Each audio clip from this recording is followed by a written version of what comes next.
Ei, gente, vamos continuar o Egito? Então vamos. Eu vou começar a falar de arquitetura egípcia. Lembrem-se, tudo tem a ver com a questão da eternidade. Na arquitetura, os principais elementos egípcios são túmulos. Por quê? Porque eles precisavam guardar, já que eles acreditavam numa outra vida de verdade, eles precisavam guardar esse corpo, esses bens, em túmulos. O tipo de túmulo mais antigo é chamado mastaba. Mastaba, em árabe, quer dizer banco. Ela realmente parece um banco, né?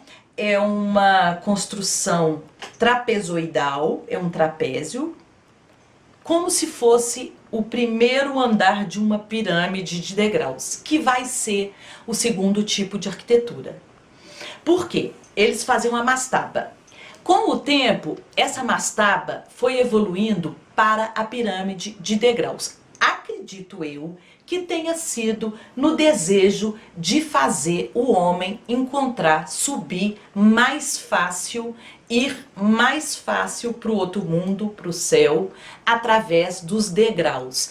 Então, a pirâmide de degraus nada mais é do que uma mastaba sobre outra decrescente. Então, você tem uma mastaba, outra menor, outra menor, outra menor. Dá a pirâmide de degraus. Mesmo a partir das mastabas, depois a pirâmide de degraus, e depois vamos ter a pirâmide de parede lisa, essas construções eram feitas só para alta classe, tá? O povo não tinha isso não, o povo enterrava, mas enterrava normal. As pirâmides mesmo eram para os faraós. Vou mostrar uma pirâmide de um faraó muito importante do Antigo Império, que é de Djoser. É uma pirâmide de degraus, né? É a que ficou, é a mais famosa, a mais badalada. É uma pirâmide de 60 metros de altura. A gente vê que eles já estavam com um desejo bem grande de subir e encontrar. Na verdade, gente, essa pirâmide tem uma história muito interessante porque ela começou como uma mastaba. Quando ela começou como uma mastaba, ela tinha 8 metros só de altura. Depois de Djoser, um desejo de se impulsionar mais para o céu na hora que ele morresse, na outra vida, ficar mais fácil dele subir, ele aumentou, expandiu essa pirâmide para 43 metros. E finalmente ela terminou com 60 metros de altura.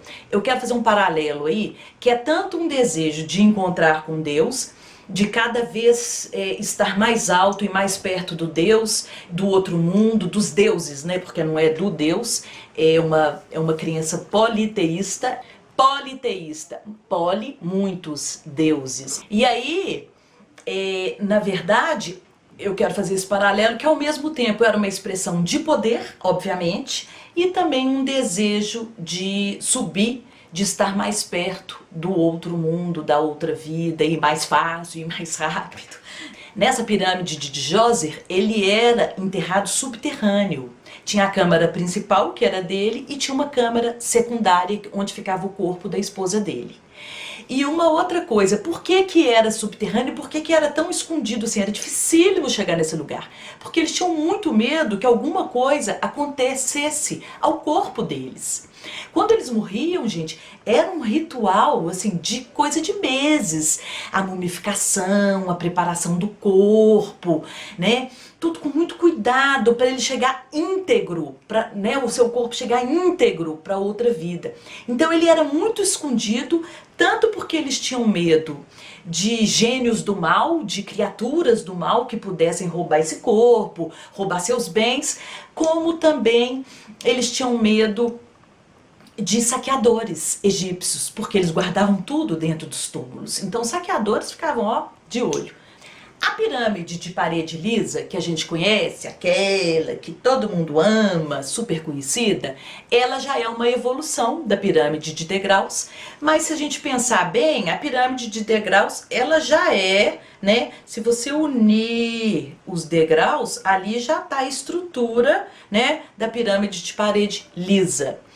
Essas pirâmides, nós temos as 3 pirâmides de Giza, que são as 3 mais importantes, as mais badaladas, não são só elas, mas são as mais importantes, que são dos faraós Quéops, Quéfren e Miquerinos. A mais badalada das 3 é a pirâmide de Quéops. Ela tem 146 metros de altura. 54.300 metros quadrados de área. Já imaginaram a área que essa pirâmide ocupa? Ela foi formada por mais de 2 milhões de blocos de calcário, pesando 2 toneladas cada um. Já imaginaram o que é colocar bloco de calcário de 2 toneladas, 2 milhões de blocos de calcário de 2 toneladas cada um, uma em cima do outro? Porque eles não têm liga, argamassa, nada. São colocados um acima do outro, vocês já imaginaram? Pois é, por isso que o povo fala que foram os extraterrestres que fizeram as pirâmides, aqueles patos todos. Mais uma vez eu digo, eu falo o que é documentado. A gente tem teorias, tem 4 teorias principais aí sobre a construção das pirâmides, mas eu não gosto de me ater muito sobre isso, não. Depois, se vocês quiserem, dá uma pesquisada, é muito fácil de pesquisar, porque são hipotéticas. Então, mais uma vez, eu vou na hipótese mais aceita, que é que ela tenha sido construída numa rampa em espiral até o topo. Uma outra coisa que vale a pena ressaltar é que eles não conheciam a roda. Então, provavelmente, eles usavam carros de arrasto para subir essas pedras nessa estrada que eles iam construindo ela assim em espiral. Essa é a hipótese mais aceita. Eu acho que tá de bom tamanho, né, gente? Não vamos entrar muito nisso, não. Eu sei é que a gente artisticamente e culturalmente pode entender o tanto que era importante, o tanto que era fato e verdade para eles, que eles teriam outra vida mesmo. Nessa pirâmide de Quéops tem hoje uma abertura que foi feita por um califa no século IX. Ele se chama Abdullah el-Mamun. E então a gente hoje consegue entrar dentro dela. Eu quero ressaltar que eram labirintos absurdos dentro da pirâmide, dificílimo de você chegar à câmara principal, que é a câmara do faraó.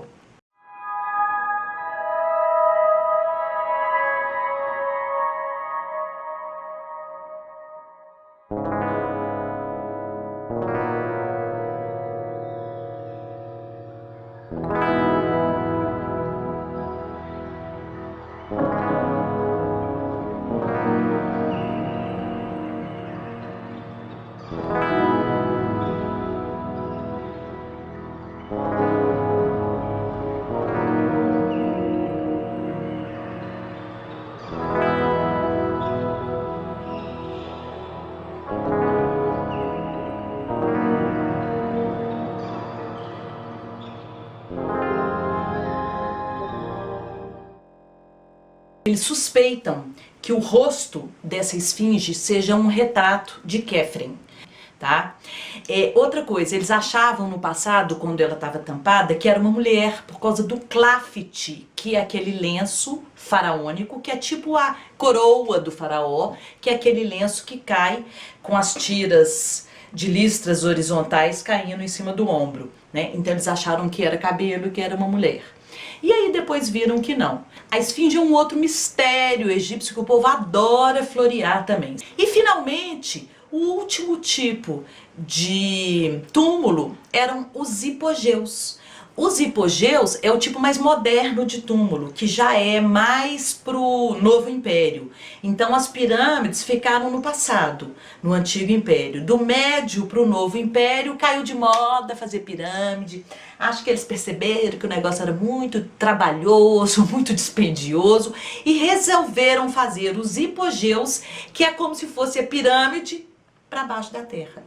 São túmulos subterrâneos. A palavra hipogeu vem do grego hipo, que quer dizer abaixo, mais gaia, que quer dizer terra. Então, abaixo da terra.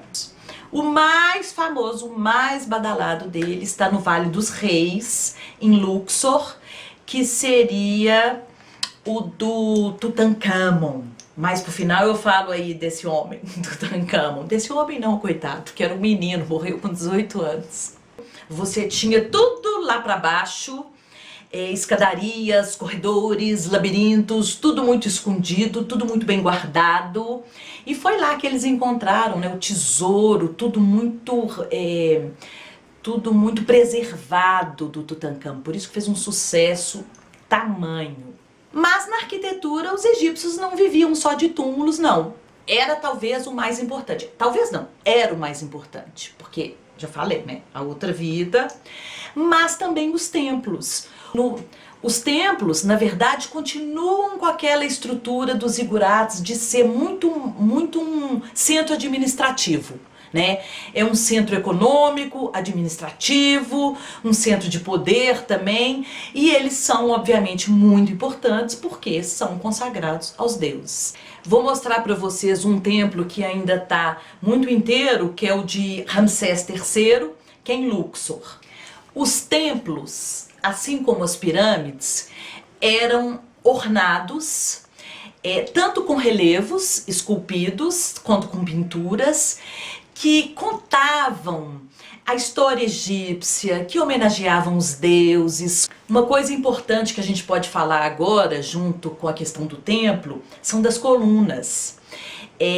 A gente fala de coluna. O que é a coluna, gente? Em primeiro lugar, a coluna é um elemento arquitetônico de sustentação. Um dos elementos principais dos templos gregos eram as colunas como elementos de sustentação. A gente não sabe aonde apareceu a primeira coluna. O Oriente Próximo, também a Mesopotâmia, eles já usavam. Mas por que eu toco nelas no Egito pela primeira vez? Porque as colunas egípcias são muito características, são simbólicas. Olha que coisa mais bacana. Nós temos 3 tipos de colunas. A palmiforme, que tem o capitel. A coluna é isso, gente. A coluna, você tem o capitel, que é o fim da coluna, que encontra com a laje, que sustenta, né, com o peso que vai ser sustentado. Tem o fuste e tem a base, ok? Então, nós temos 3 tipos de coluna egípcias. A palmiforme, cujo capitel é em forma de palma, que era muito comum no Egito. A lotiforme, cujo capitel é em forma de flor de lótus. Que lindo! E temos a papiriforme, cujo capitel é em forma de papiro. Nós temos a papiriforme aberta, que é o papiro descabeladinho, a plantinha descabeladinha, e temos a papiriforme fechada, que é como se fosse o papiro amarradinho. Um templo super importante também que a gente precisa falar é o templo de Abu Simbel. O templo de Abu Simbel foi construído por Ramsés II. Gente, Ramsés foi um faraó tão interessante, tão bacana.